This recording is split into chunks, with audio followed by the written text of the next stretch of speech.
Throughout the 20th century, waterways in Australian cities were modified through a range of approaches, including being covered, piped, straightened, deforested or lined with concrete. These modifications were successful in conveying stormwater, reducing flooding of adjacent areas and creating more developable land. However, there have also been significant negative side effects, such as increased downstream flooding, the fragmentation and destruction of habitat, loss of vegetation and biodiversity, reduced amenity for local communities, and loss of nutrient processing capacity. In recent years, there's been a strong and growing community support for the naturalisation or reimagining of Australian urban waterways to reintroduce and recreate some of the values that have been lost. At both a global and a local level, the evidence is unequivocal that interacting with nature delivers a range of measurable human benefits. These include positive effects on our physical health, psychological well-being, our cognitive ability and social cohesion. With the rapidly increasing incidence of non-communicable diseases, these are our lifestyle diseases such as diabetes, cardiovascular disease, anxiety and depression, our natural environments provide a solution. The challenge is that very few places in the world have been able to make significant inroads into maximising their natural capital for health outcomes. Alluvium was initially founded by delivering river rehabilitation and restoration.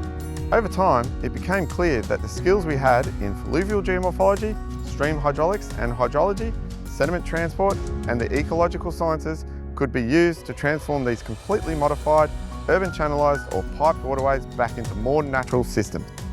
By combining these skills, Alluvium has been able to guide the development of these large and complex green infrastructure and waterway naturalisation projects that transform degraded urban landscapes into high quality open spaces.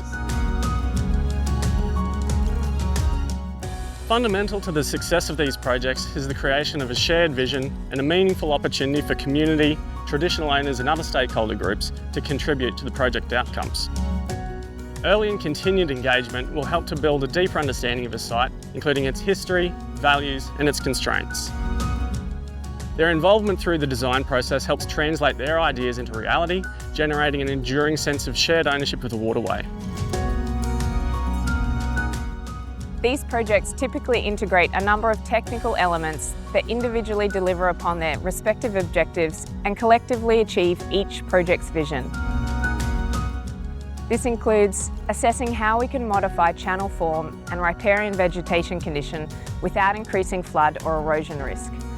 Looking at how we can integrate stormwater treatment approaches within the waterway corridor and working with ecologists, social scientists and landscape architects to create and promote community interaction with the space, while also improving the ecology and habitat values with appropriate Indigenous and local provenance species.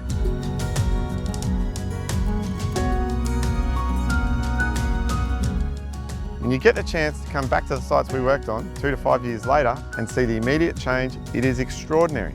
These projects provide an exceptional example of how cooperation between governments and government authorities, local councils, environmental and community groups, consultants and engineers can create a greener future for our cities and towns.